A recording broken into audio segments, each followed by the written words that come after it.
நடராஜன் டென்ஷன்ல உட்காந்து தம்ம போட்டுக்கிட்டு இருக்கும்போது பத்மா வந்து உங்ககிட்ட கொஞ்சம் பேசணும்னு வர நடராஜன் ஏதோ ஒரு பெரிய பிளானை போட்டு அதை பத்மா மூலமா செய்ய வைக்க அவளை பிரெயின் வாஷ் பண்ணிக்கிட்டு இருக்கான்.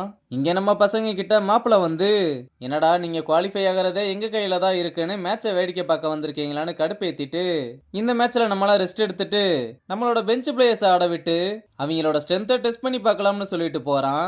அப்புறம் மேட்ச் ஆரம்பிக்க ஆங்கர் அகாடமி போட்ட ஃபர்ஸ்ட் பால் விக்கெட்டோட ஸ்டார்ட் பண்றாங்க. அடுத்து ஒரு ரன் அவுட் கேட்ச்னு மடன்னு விக்கெட் விழ 20 ஓவருக்கு 142 ரன் தான் அடிச்சிருக்காங்க. அடுத்த ஆங்கர் அகாடமி பேட்டிங் இறங்க நம்ம பசங்களாம் எப்படியாவது இவங்க வின் பண்ணி நம்ம குவாலிஃபை ஆயிரணும்னு கடவுளை வேண்டிக்கிட்டு இருக்கானுங்க. இங்க 7 ஸ்டார் போட்டா ஃபர்ஸ்ட் பாலே 4 அடிச்சு ஆரம்பிக்க அடுத்தடுத்து போற பால்ஸ் எல்லாம் அடிச்சு தும்சம் பண்ணிக்கிட்டு இருக்கானுங்க. அப்ப ட்ரிங்க்ஸ் பிரேக் வந்ததும் நம்ம மாப்பிள்ள ஒரு பிளான போட்டு வாட்டர் பாய் கிட்ட பொறுமையா ஆட சொல்லிவிட அவனுங்களும் நாங்க பாத்துக்கிறோம்னு வீம்புக்குனே கட்டைய போட ஆரம்பிக்கிறாங்க. ஏன்னா 15 ஓவர்ல மேட்சை முடிச்சா நம்ம எம்என்சியே குவாலிஃபை ஆயிரும். அது நடக்க கூடாதுன்றதுக்காக மேட்சை ஜவ்வா இழுத்து 19வது ஓவர் வரை கொண்டு வந்து மேட்சை முடிக்கிறாங்க. இதனால நம்ம பசங்களும் கடுப்புல அந்த கிரீஸ் வேணும்னே இப்படி பண்ணியிருக்காண்டா. இப்ப சதன் டீம் நம்மளை விட 2 ரேட் அதிகமா இருக்கானுங்க. இன்னும் நமக்கு இருக்க ஒரு மேட்சை தட்டி தூக்குனா போதும், நம்ம கண்டிப்பா உள்ள போயிடலாம்னு சொல்ல, டேய் இந்த மேட்சை நம்ம சும்மா ஆடி ஜெயிக்க கூடாது, நம்ம ஆடுறத அவனுங்க மறக்கவே கூடாது, எல்லாம் இறங்கி அடிங்கடான்னு சொல்றான். அப்புறம் மாத்தையன் தனியா சிக்கினதும் எடுபடி வந்து நீ நல்லா விளாடுற தம்பி, ஆனா நீ இருக்க வேண்டிய இடம் ஆங்கர் அகாடமி தான், ஏன்னா அங்கதான் உனக்கு ஃபுல் சப்போர்ட் கிடைக்கும், உன் லைஃபே ஓகோன்னு மாறிடும்னு பிரெயின் வாஷ் பண்ண. அவனும் பாராட்டினதுக்கு நன்றி சொல்லிட்டு இப்பதான் உங்களை ஃபர்ஸ்ட் டைம் பாக்குறேன்னு நல்ல புள்ள மாதிரி பேசிட்டு இதை மட்டும் அகாடமிக்கு வெளியே சொல்லியிருந்தா மூஞ்சலாம் உடைச்சிருப்பேன், என்ன பேக்ரவுண்டு சிம்பத்தின்னு சொன்னதும் பல்ல இழிச்சுக்கிட்டு வந்துருவேன்னு நினைச்சையா, என் வாழ்க்கையை எனக்கு பிடுங்க தெரியும், நீ மூடிட்டு போடான்னு சொல்ல, அப்ப அவனை பார்க்கணுமே, இதுக்கு சாணி எடுத்து மூஞ்சிலே அடிச்சுட்டு போயிருக்கலாம். அங்க கட் பண்ணா நம்ம கேர்ள்ஸ் டீம் ஆங்கர் அகாடமி கூட மோத போறோம்னு கொஞ்சம் கூட கவலை இல்லாம எல்லாருமே ஜாலியா பேசி சிரிச்சுக்கிட்டு இருக்காங்க. அப்ப பத்மா வந்து ரங்கங்கிட்ட எல்லாரும் உங்களை நம்பினப்போ நான் மட்டும் உங்களை அப்போஸ் பண்ணேன், நீங்க சொன்னதை நான் கேட்டிருக்கணும்னு சாரி கேட்டு லாஸ்ட் மேட்ச் ஆவது நான் ஆடலாமான்னு கேட்க ரங்கனும் சிரிச்சுக்கிட்டே போய் ஜெர்சியை மாத்திட்டு ரெடியாக சொல்றான்.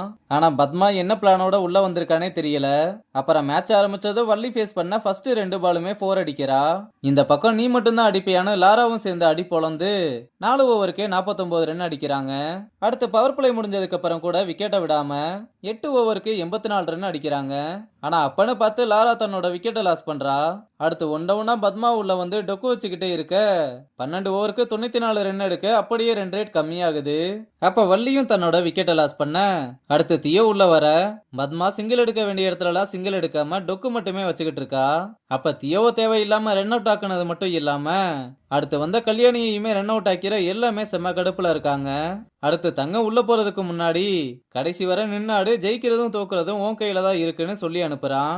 அவளும் உள்ள வந்து மணி மோட்டிவேட் பண்ண எல்லாத்தையுமே நினைச்சு பார்த்து ஆட ஆரம்பிக்க தங்கத்தையும் ரன் அவுட் ஆக்கி விடலாம்னு ட்ரை பண்ணா அவ உசாரா நீ மூடிக்கிட்டாங்கயே நில்லு நானே ஆடிக்கிறேன்னு சும்மா பேட்டை சொல்லட்டுன்னு சொல்லட்டி 6 4 அடிச்சு 12 பாலுக்கு 26 ரன் அடிக்கிறா.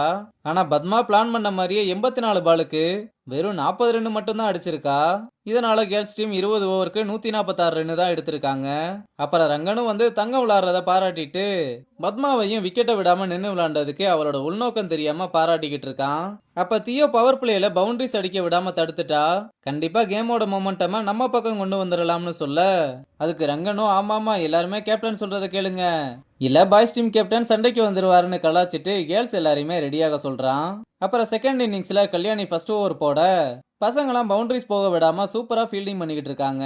ஆனா பத்மா மட்டும் வம்புக்குனே ஃபீல்டிங்ல சொதப்பிக்கிட்டு வர்ற கேட்சையுமே டிராப் பண்ணிக்கிட்டு இருக்கத பார்த்து பசங்களா அவன் மேல செம்ம காண்டாகிறது மட்டும் இல்லாம நம்ம ரங்கனு கடுப்பாகி தியோவோ பத்மா கிட்ட போய் பேச சொல்ல அவளை தூக்கி கவர்ஸ்ல போடுறாங்க.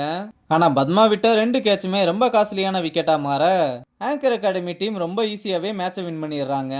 இதனால நம்ம கேர்ள்ஸ் டீம் ஃபர்ஸ்ட் டைம் இந்த டோர்னமெண்ட்ல லாஸ் பண்றாங்க. பசங்களா இதனால செம்ம கடுப்பாகி ஃபீல்டிங்ல மண்ணு மாதிரி ஆடுனதுக்கு பத்மாவை போட்டு கிளின்னு கிளிக்க நான் என்னமோ வம்புக்குன்னே பண்ண மாதிரி பேசுறீங்க, அவ்வளவு அக்கறை இருந்தா பேட்டிங்ல 190க்கு மேல அடிச்சிருக்கணும்னு சொல்றா. உடனே லாரா டென்ஷன் ஆகி அது எங்களோட மிஸ்டேக்கா, நீங்க எப்படி பேட் பண்ணீங்கன்னு சொன்னா உங்களுக்கு தான் ரொம்ப அசிங்கம், நீங்க தான் ஸ்ட்ரைக்கை கூட ரொட்டேட் பண்ணாம ஸ்லோவா ஆடுனீங்க, உங்களால மட்டும்தான் இந்த மேட்சை தோத்துட்டோம்னு ஆர்கியூமெண்ட் பண்ணிக்கிட்டு இருக்க. அப்ப சத்தம் கேட்டு ரங்கன் உள்ள வந்து இங்க என்ன நடந்துகிட்டு இருக்குன்னு கேக்குறான். பத்மாவால தான் இந்த மேட்சை தோத்துட்டோம்னு ப்ளேம் பண்றாங்கன்னு சொன்னதும், எவ்வளவு நல்ல பிளேயரா இருந்தாலும் ஒரு சில நாள் இப்படிதான் நடக்கும்னு பத்மா கிட்ட அப்படி யாரு பேசுனதுன்னு கேட்டு லாராவை பத்மா கிட்ட சாரி கேட்க சொல்ல அவளும் சாரி கேக்குறா. ஜெயிச்சா ஒன்னா கொண்டாடுறது, தோத்துட்டா அவங்களாலதான் இவங்களாலதான் கைய காட்டுறது. ஜெயிச்சாலும் தோத்தாலும் நம்ம ஒரே டீம் தான்னு சொல்லிட்டு பத்மா கிட்ட விடுங்க பாத்துக்கலாம்னு சொல்லிட்டு போறதோட இந்த எபிசோட முடிச்சிருக்காங்க.